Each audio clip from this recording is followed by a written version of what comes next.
بسم اللہ الرحمن الرحیم۔ السلام علیکم ورحمۃ اللہ وبرکاتہ۔ عزیز طلبہ، اسلامیات سلسلہ نمبر 7 کا اگلا سبق ہے غزوہ بنو نذیر۔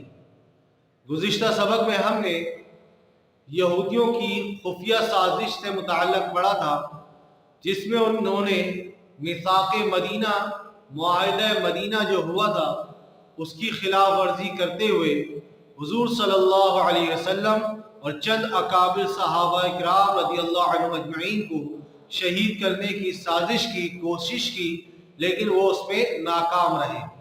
پھر اس سازش کی وجہ سے اور معاہدہ توڑنے کی وجہ سے حضور صلی اللہ علیہ وسلم نے ان کو پیغام دیا کہ 10 دن کی مہلت ہے، اس 10 دن کے اندر اس علاقے سے چلے جائیں، اس 10 دن کے بعد اگر کوئی دکھے گا تو اس کی جان کی خیر نہیں ہوگی۔ لیکن رئیس المنافقین، منافقین کا سردار عبداللہ ابن ابی ابن سلول نے ان بنو نذیر کے لوگوں کو کہا کہ ہم تمہارے ساتھ ہیں، میں 2000 آدمیوں سے تمہاری مدد کروں گا، یہ مسلمان تمہارا کچھ نہیں کر سکتے، تمہیں کہیں جانے کی ضرورت نہیں ہے، تم ان سے مقابلہ کرو، ہم تمہارے ساتھ ان کے خلاف مقابلہ کریں گے۔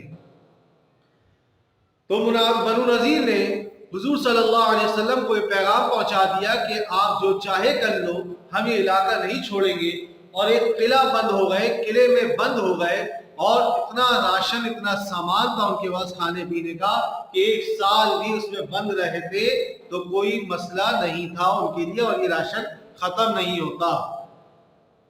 اس کے ساتھ ساتھ انہوں نے ایک سازش اور کی کہ حضور علیہ السلام کو پیغام پہنچایا کہ ہم اس شرط پہ مسلمان ہونے کو تیار ہیں کہ ہمارے علماء بھی مسلمان ہونے کو تیار ہو جائیں اور وہ آپ کی بات کو مان لیں۔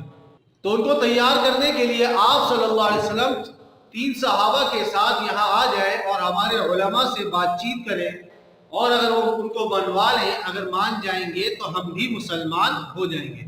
اور اس سے سازش اور ارادہ یہ تھا کہ ہم اپنے علماء کے پاس خنجر وغیرہ دے دیں گے کہ جب یہ اکیلے میں گفتگو ہو رہی ہو تو محمد صلی اللہ علیہ وسلم کو نعوذ باللہ شہید کر دیں، اور دوسرے صحابہ کو بھی شہید کر دیں۔ لیکن یہود کی ایک عورت نے ایک انصار صحابی کو اس کی اطلاع دے دی، جس کی وجہ سے یہ ناکام سازش بھی ان کی ناکام رہی۔ یہ جو ناکام سازش کوشش کی تھی انہوں نے، یہ ناکام ہی رہ گئی۔ اب عزیز طلبہ، 10 دن گزر جاتے ہیں جو بنو نذیر کو وقت دیا تھا کہ 10 دن کے اندر اندر اس علاقے کو چھوڑ دو۔ تو اب 10 دن گزر گئے، اور اس 10 دن کے اندر یہودی پہ در پہ سازشیں کرتے رہے اور کوششیں کرتے رہے مسلمانوں کو تکلیف پہنچانے کے، جس کے سبب غزوہ بنو نذیر پیش آیا کہ جب سازشیں ہوتی رہی، صحابہ اور حضور صلی اللہ علیہ وسلم اس کو برداشت کرتے رہے۔ جب مہلت ختم ہو گئی، مدت پوری ہو گئی، جتنا وقت دیا تھا 10 دن کا وہ پورا ہو گیا، تو آپ صلی اللہ علیہ وسلم بنو نذیر کی طرف روانہ ہوئے۔ لشکر لے کر حضور علیہ السلام روانہ ہوئے، اور وہاں پہنچ کر مسلمانوں نے بنو نذیر کے قلعوں کا محاصرہ کر لیا، اس کو گھیر لیا۔ جن قلعوں میں وہ بند تھے ان کا محاصرہ کر لیا، چاروں طرف سے گھیر لیا۔ جب یہ مسلمان آئے اور مسلمانوں کی آمد سے یہ لوگ خوف زدہ ہو گئے اور گھبرا گئے، کیونکہ منافقین نے بھی ان کی مدد نہیں کی، دوسرے قبائل نے بھی ان کی مدد نہیں کی، سب نے دھوکہ دے دیا، تو کوئی بھی ان کی مدد کو نہیں پہنچا۔ تو یہ اور گھبرا گئے، یہاں تک کہ محاصرہ جو مسلمانوں نے گھیراؤ رکھا، یہ 15 یا 20 دن تک جاری رہا۔ 15 یا 20 دن تک مسلمانوں نے ان کا گھیراؤ رکھا۔ بالآخر یہود ہمت ہار گئے کہ اب ہم کچھ نہیں کر سکتے، کب تک ہم اس میں بند رہیں گے؟ 1 سال کا اگر راشن بھی ہے تو 1 سال تک ایک قلعوں میں بند رہیں گے، کیسے زندگی گزرے گی؟ تو ان کی ہمتیں جواب دے گئیں، اور یہ لوگ خود آ کر معافی کے طلبگار ہوئے کہ ہم معافی مانگتے ہیں، ہمیں معاف کر دو۔ حضور صلی اللہ علیہ وسلم نے ان کو قتل نہیں کیا، مارا نہیں، بس یہی آرڈر دے دیا، یہی حکم دے دیا کہ آپ کو مزید ہم 10 دن اور دیتے ہیں، اور یہ بھی اجازت دیتے ہیں کہ آپ قبیلہ بنو نذیر جو ہے یہ اپنے لوگوں کو مال و اسباب سمیت لے کر نکل جائیں۔ ہم یہ بھی نہیں کر رہے کہ تم سب نکل جاؤ، اپنا ساری جائیداد، پیسہ، چیزیں چھوڑ دو، وہ ہم لیں گے، ایسا بھی نہیں۔ آپ یہاں سے 10 دن میں چلے جاؤ اور اپنا ساز و سامان بھی لے جاؤ۔ چنانچہ بنو نذیر 600 اونٹوں پہ سوار ہو کے، 600 اونٹ تھے اس پر سوار ہو کر اپنے تمام ساز و سامان کو اس پر لاد کر نکلے۔ ان میں سے کچھ تو خیبر کے علاقے میں جا بسے، ایک علاقہ تھا جس کا نام خیبر تھا، وہاں جا بسے، جبکہ بقیہ لوگ ملک شام میں چلے گئے۔ تو اس طرح غزوہ بنو نذیر میں مسلمانوں کو کامیابی ہو گئی۔ اب یہ غزوہ بنو نذیر کے اثرات، ثمرات، پھل، نتیجہ کیا نکلا کہ بنو نذیر کے جانے کے بعد، ان یہودیوں کے جانے کے بعد مدینہ منورہ کی سرزمین کافی حد تک، بڑی حد تک یہودیوں کی فتنوں سے محفوظ ہو گئی۔ یہ جو سازشیں کرتے تھے، فتنے کرتے تھے، اس سے مدینہ منورہ کی سرزمین پاک ہو گئی اور مسلمان امن و امان کی فضا میں سانس لینے لگے کہ اب ان لوگوں کی سازشوں کا کوئی خوف نہیں۔ ہاں، منافقین کی سازشیں تو تھیں، کفار مکہ کی سازشوں کا خوف تھا، لیکن ایک طرف سے امن و امان مل گیا۔ اور سب سے بڑھ کر یہ کہ سودی کاروبار ختم ہو گیا۔ جو یہودیوں نے مدینہ میں سودی کاروبار رچا رکھا تھا وہ ختم ہو گیا، اور اس کی جگہ مسلمانوں میں بلا معاوضہ امداد یا بغیر سود کے قرض حسنہ دینے کا طریقہ رائج ہوا کہ بغیر کسی معاوضے کے، بغیر سود کے، بغیر کسی سے فائدہ اٹھائے بغیر اس کی امداد کرنے لگے، اور اگر کوئی قرضہ چاہتا تو بغیر کسی سود لیے قرض حسنہ دینے شروع کر دیا۔ عزیز طلبہ، اس سبق سے ہمیں کیا پیغام ملتا ہے کہ خود سیرہ کیا ہے؟ یہود ہمیشہ سے سازشی رہے ہیں۔ عزیز طلبہ، حضور صلی اللہ علیہ وسلم کے زمانے سے آج تک یہود مسلمانوں کے خلاف سازشیں کرتے رہے ہیں۔ آج بھی ان کا مقصد دنیا میں بگاڑ اور فساد کرنا ہے۔ آج بھی ان کی یہی کوشش ہوتی ہے کہ دنیا میں فساد ہو، بگاڑ ہو، اور وہ ان کے اوپر حکومت کریں۔ اس کے لیے وہ آئے دن نئی سازشیں کرتے رہتے ہیں، آئے دن نئی سازشیں کریں گے، کوششیں کریں گے۔ اور عزیز طلبہ، اس بگاڑ اور فساد کرنے میں ان کی سب سے زیادہ نگاہ مسلمانوں پر ہے کہ مسلمان برباد ہو جائے، ان میں فساد ہو جائے، ان کا ایکا ختم ہو جائے، ان میں آپس میں فساد رہے، اور یہ مسلمان ایسے معاملے، ایسے کاموں میں مسلمانوں کو ہم لگا دیں جن سے یہ اللہ سے دور ہو جائیں، اللہ کی ناراضگی والے کاموں میں یہ لگ جائیں۔ اس کے لیے مسلسل کوشش کرتے رہتے ہیں۔ کبھی اس مقصد کے لیے وہ موسیقی کا سہارا لیتے ہیں کہ امت کو، مسلمانوں کو گانے بجانے میں لگا دیتے ہیں، قرآن کی تلاوت اور نمازوں سے دور کر دیتے ہیں، گانے بجانے میں لگ جاتے ہیں۔ کبھی ایک زمانے میں ڈش اور کیبل کا استعمال کیا گیا، یہ چیزیں نکلی گئیں۔ اب موبائل ہے تو موبائل میں بھی بہت ساری انہوں نے ایسی چیزیں نکال دی جو مسلمانوں کو اللہ سے دور کرتی ہیں، تاکہ مسلمان اس میں لگ جائیں اور اللہ سے جو مسلمانوں کا تعلق ہے وہ نہ جڑ سکے، کیونکہ جب مسلمانوں کا اللہ سے تعلق نہیں ہوگا تو اللہ کی مدد بھی نہیں ہوگی۔ تو اللہ کی مدد کے لیے ضروری ہے کہ ہم اللہ سے تعلق بنائیں، اللہ کے احکام کو پورا کریں، حضور صلی اللہ علیہ وسلم کے طریقوں کو پورا کریں۔ لیکن جب ہم ایسے کاموں میں لگ جاتے ہیں جس جو اللہ کی ناراضگی کا سبب ہے، پھر اس میں لگ جاتے ہیں تو اللہ کو بھول جاتے ہیں، جس سے اللہ کی مدد ہمارے پاس سے ہٹ جاتی ہے۔ پھر آپ دیکھ رہے ہیں ہر جگہ، ہر معاملے میں مسلمان ہر معاملے میں مار کھاتا ہے، تکلیف اٹھاتا ہے، لیکن اللہ کی مدد نہیں آتی، کیونکہ ہم اللہ سے خود دور ہو گئے۔ آج پوری دنیا میں، پوری دنیا کا اگر جائزہ لیا جائے تو مسلمانوں کو ہی ظلم و ستم کا نشانہ بنایا جاتا ہے۔ ہر جگہ مسلمانوں پہ ظلم کیے جاتے ہیں۔ کشمیر دیکھ لیا جائے، چیچنیا دیکھا جائے، برما میں دیکھا جائے، اسی طرح فلسطین میں دیکھا جائے، یا ملک شام میں دیکھا جائے، یعنی غرض یہ کہ ہر جگہ جہاں کسی عوام پہ ظلم ہو رہا ہے وہاں صرف مسلمان ہی ہیں، مسلمانوں پر ہی ظلم ہو رہا ہے، کیونکہ مسلمان نے اپنے رب کو چھوڑ دیا ہے، اللہ کی مدد سے دور ہو گئے ہیں، اور یہودیوں کی سازشوں میں، ان کی سازشوں کو کامیاب کر کے ان چیزوں میں مبتلا ہو گئے ہیں، ان لہو و لعب میں مبتلا ہو گئے ہیں جو اللہ اور اس کے رسول کو ناپسند ہے۔ عزیز طلبہ، ہمیں بھی چاہیے کہ ہم یہود کی چالوں کو سمجھیں، खुद भी बचें और दूसरों को भी इन खुराफात से बचाएं।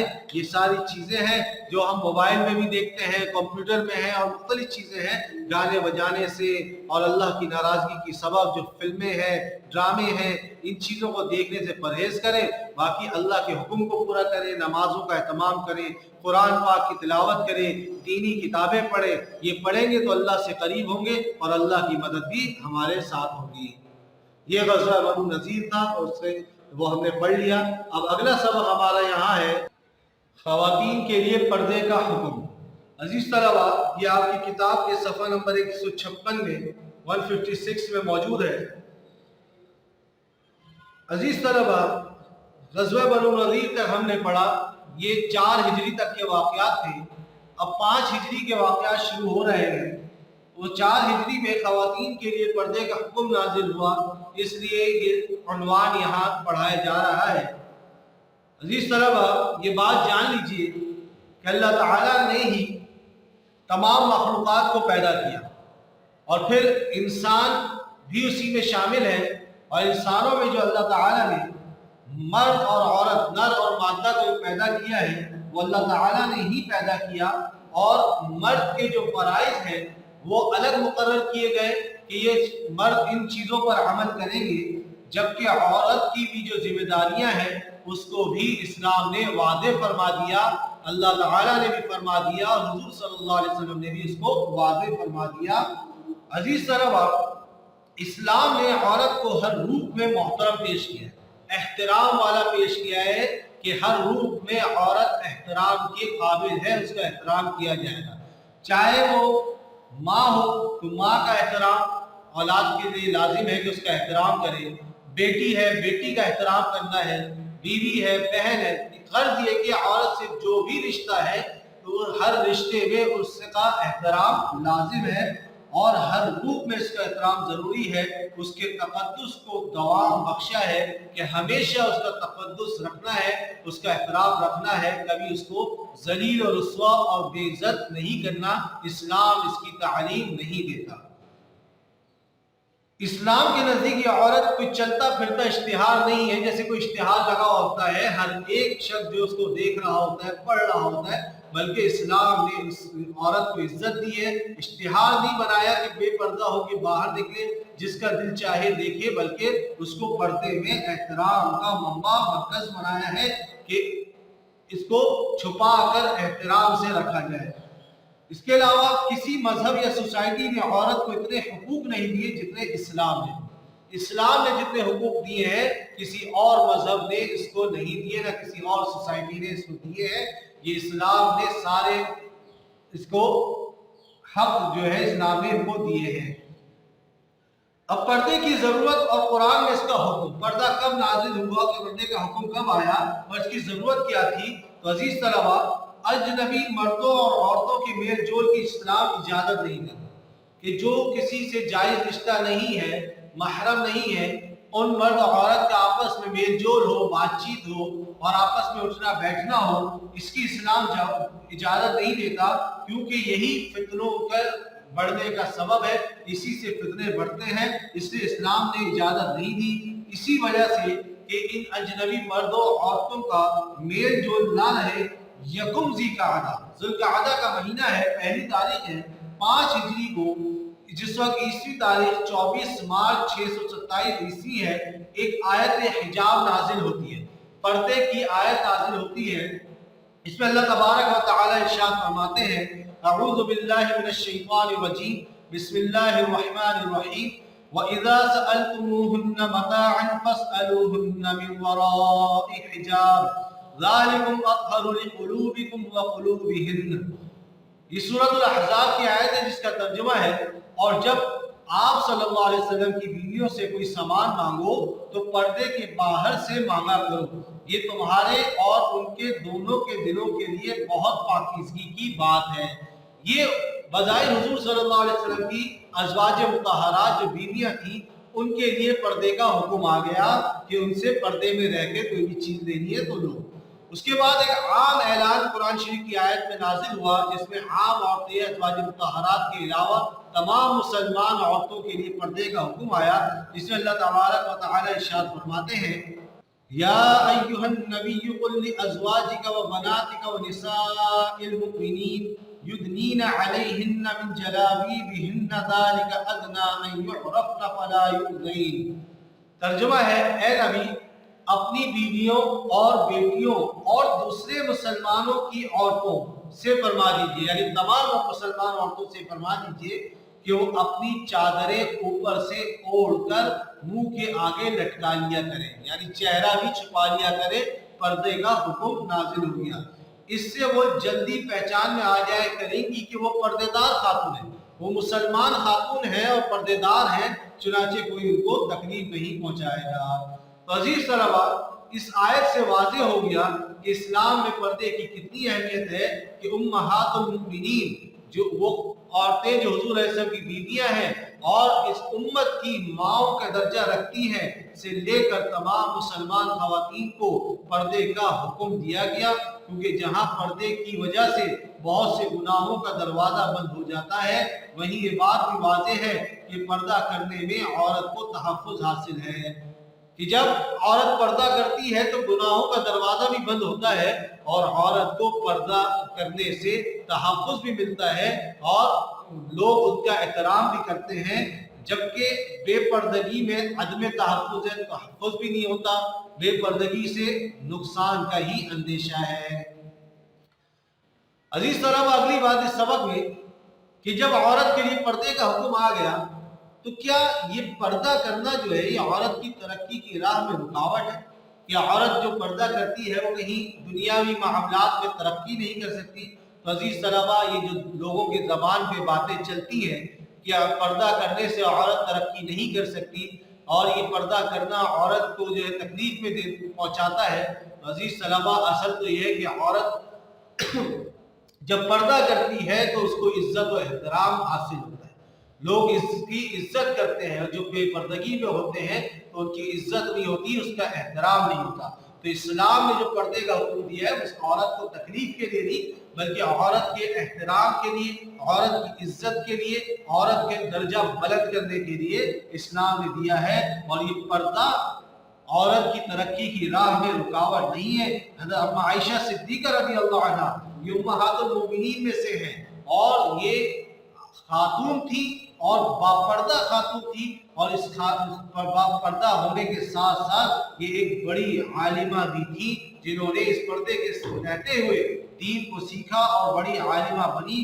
तो अजीज तलबा, आयशा से लेकर आज तक की बेशुमार पर्देदार खवातीन दुनिया में बेशुमार कारनामे सरअंजाम दे चुकी हैं। आज के इस गए गुजरे दौर में हालात में कितनी तालिबात हैं जो पर्दे में रहते हुए तालीम हासिल करने जाती हैं, अल्लाह के हुक्म को भी पूरा करती हैं, पर्दा करती हैं और तालीम हासिल करने जाती हैं, बड़े बड़े यूनिवर्सिटी में जाती हैं जहाँ पर तालीम हासिल करती हैं और पर्दे में जाती हैं।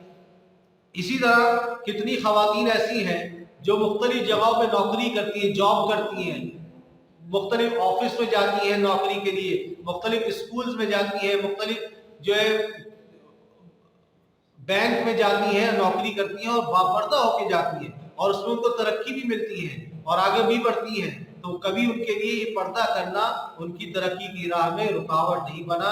अजीज तलबा, जो ऐसे इदारे आजकल बन रहे हैं कि वो कहते हैं कि हमें खातून अगर काम करने हमारी आ रही हैं तो वो बापर्दा नहीं है, पर्दे के बगैर आएंगी तो हम उनको नौकरी देंगे। तो अजीज तलबा, उनका मकसद अपना काम चलाना नहीं है, उनका मकसद खातून की इज्जत एहतराम करना नहीं है, उनका मकसद तो यहूद और नसारा को खुश करना है कि वो भी ये चाहते हैं कि मुसलमान औरतें बेपर्दा हो जाए, और उनका मकसद लोगों में बेपर्दगी और गुनाह फैलाना है। इसलिए हमें उससे बचना है, हमें अपने घर वालों को भी पर्दा कराना है और खुद भी जो बापर्दा खातून है उनका भी एहतराम करना है, और एक मुसलमान होने के नाते बेपर्दा खातून का भी हमें तो एहतराम करना है, बाकी उनको अपना एहतराम करने के आने के लिए लाजिम है कि खुद भी वो पर्दे का एहतमाम करें। अल्लाह ताला हमें इन सब बातों पर अमल करने की तौफीक अता फरमाए। अजीज तलबा, आज का सबक यहाँ खत्म होता है।